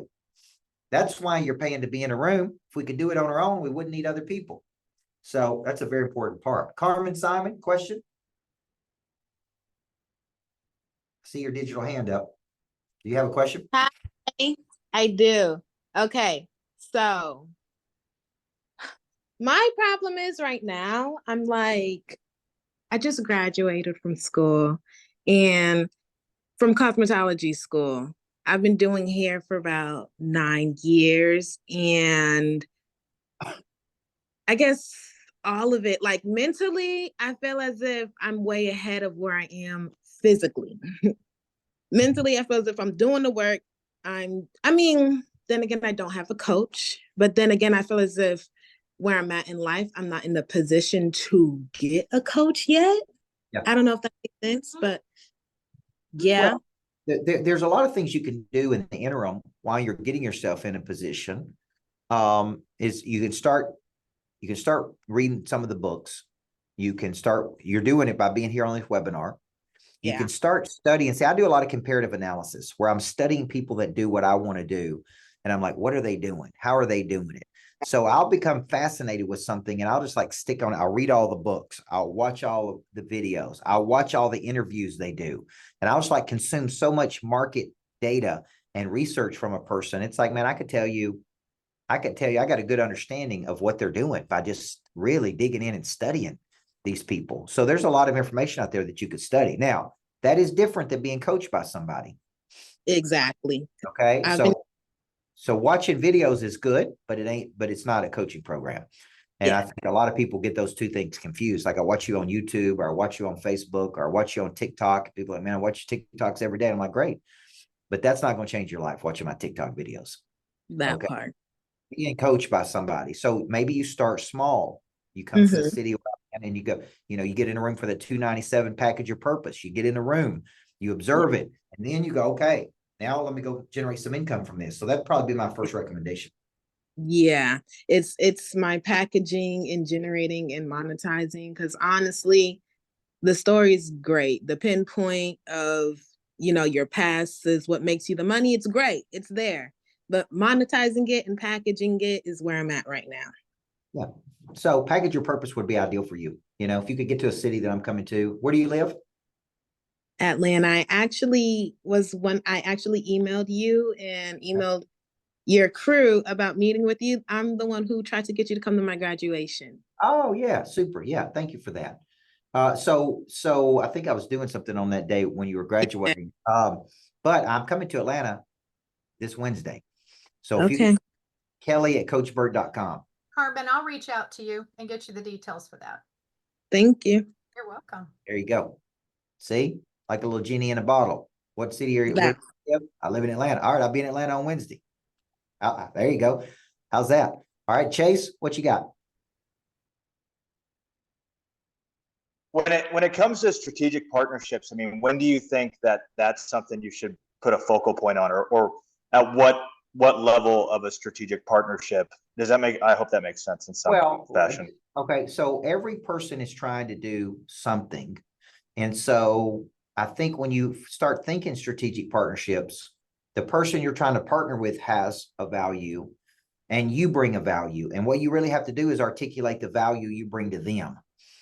Right? It's like if I want to partner with, let's say John Cheplak came here today. If I want to partner with him, it's like, what do I bring to the party? What does he bring to the party? Is he open to partnership? Because there's a lot of opportunities to strategically partner every single week with people. It's like, okay, what do we each bring to the party so that there's a win for both parties there? That's what you got to be thinking. What do I bring? It's like going to a potluck and it's like, hey, I'm bringing this and you're bringing that. It's like everybody brings something important, but a lot of big time people have a lot of opportunity to partner with a lot of people. So there's no shortage of them partnering with people. So they got to say, okay, there's only so many partnerships I can do. Which partnerships are we going to do? And what's the win for both of us there? Do you think that was the biggest needle mover for you? I mean, yes, because, when I spoke at 10X, that significantly changed my life. But that really took me 6 or 7 years to build that relationship to be able to speak at 10X. It didn't just happen that year. So it really started in 2014 or 2013, went all the way up to 2018. And that's really what changed, what shifted that there. Thank you. So there's I know we kind of want things in like a microwave world, but there's kind of a crock pot mindset you got to take when it comes to these things. Cause it's like, big time people have a lot of people to partner with all the time. And it's not that they're not open to it. There's only so much bandwidth they have to partner with so many people to really get it all in, It's a good question though. Okay. And start by asking what's a win for them? What is a win for them in this situation? What are they going to get out of this? What are they going to get out of this? Somebody has a conference and puts 1,000 people in a room or 2,000 people in a room. That's a value to me because that's 1,000 or 2,000 new people for me to get in front of. Right? What if you put 10,000 people in a room? That is a value. So there's like a value you got to bring to the table. It's like everybody wants to be on Ed Milet's podcast, but it's like, what value are you bringing Ed Milet? You know what I'm saying? He's bringing an audience of a couple million people. What are you bringing to him? It's like, he's not just putting you on there. It's like, you got to bring something to the party here. That's how people need to think about it. Good question. All right. Who's next? How do you pronounce it? Angie? Angie? That's correct, Coach Bert, Angie. Nice. So, thank you for this opportunity. My question, I do have a demonstrated capacity. I've been a nurse for close to 20 years. I now have owned and I'm running a home health care agency for close to 3 years. The process of getting certification and accreditation was very cumbersome, not because it was hard per se, but there's just no clear path to it. So a lot of healthcare providers would want to go through the same part, but they're just intimidated by the process. So I have seen a niche there. I can help walk other providers through that process. I've actually been able to acquire quite a few people who are interested, but I am stuck with packaging. Yeah. I know how to get the work done, but the process of packaging and presenting to them, I'm kind of. Yeah. Well, packaging, when you come up with this concept, that solution to the problem, and I like the problem, and I like the fact that you can solve the problem. And you look at one of my buddies was named Alpha Slice. Alpha Slice put together kind of the Netflix for nurses so they could learn how to pass the nursing exam. And it became a huge business. And he did it kind of like a Netflix series, so it wasn't boring. It was like in a series. And he called it the Netflix of, training nurses. So he found a real niche. He created a creative way to deliver it. It was really training so people could pass that test. Then he packaged it into a series so people could watch it like a series versus like they were preparing for a test. So it was really a genius way to do it. And so I think, so when you think of packaging, you have an idea. You take that to a packaging company, and that company, you say, here's what I want to do with this. I want to turn this into these things. And they actually package all of these things up. So if you don't have that company, I'd be happy to introduce you to the companies I use. And it's like, here's my idea. Can you take it and put it into these things? And they'll say, yes, I can, or no, I can't.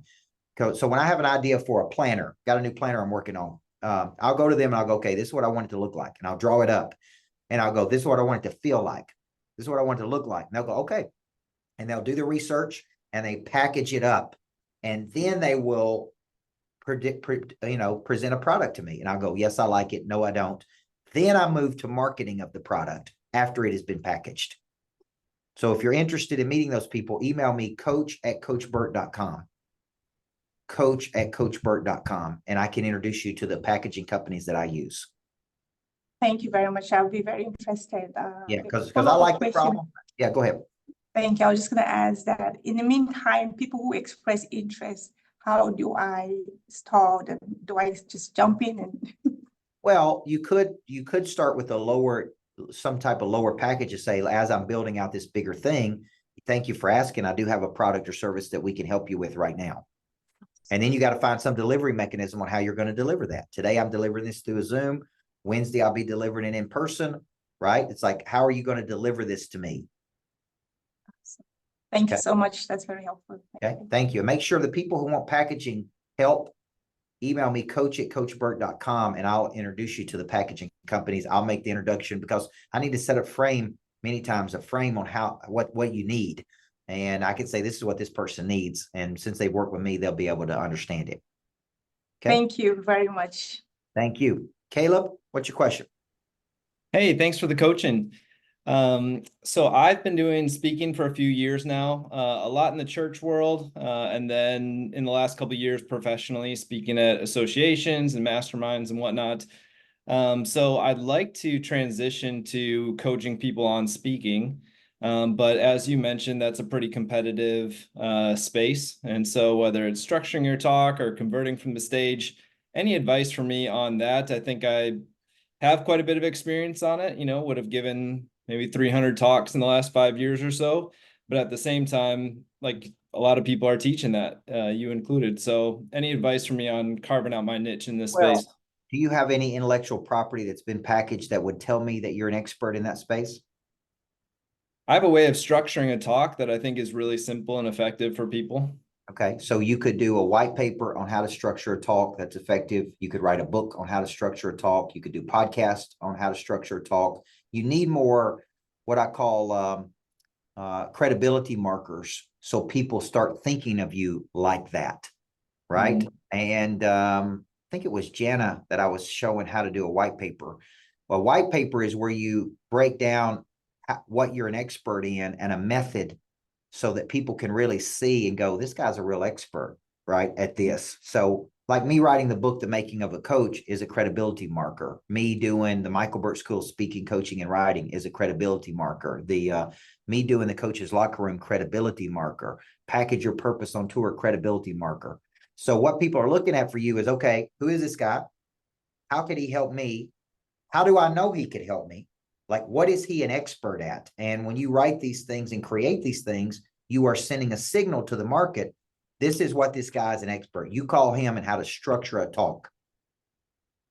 Okay. So you need intellectual property packaged, and then you would need to market that intellectual property so people know you could do that. Like right now I'm running ads on the book, The Making of a Coach, to let people know I'm doing engagements. And what I'm doing is I'm telling the market, this is what I'm an expert at. Okay. And that's what you got to do over and over and over and over and over. Like Renee's trying to show people she's an expert over and over and over. And she'll keep playing with these concepts to where it's like, that is a big concept. Okay. Like, all right, I'm interested. Now, how can I engage with you? Okay. Got it. Awesome. Thank you.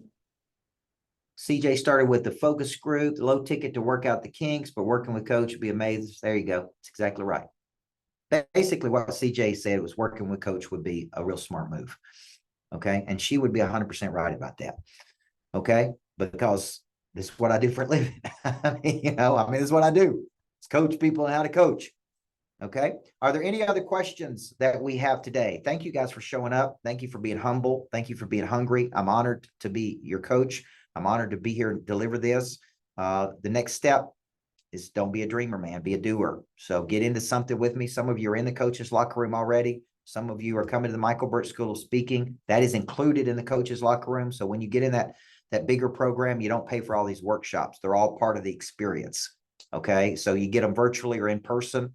Or if you just say, look, I want to spend time with coach, just sit down and tell the coaches, this is what I want to do. And they'll see if they can put a plan together for you. Okay. So thank you for coming today. We'll send the replay out so you can watch this again. Go to work on these 7 things. And if you need something from me, email coach@coachburt.com and I will put you in touch with packaging or any of these things that can help you move the ball down the field. Sound like a plan? All right. Happy Monday, guys. God bless you guys. Make it a great day. Thank you. Thank you.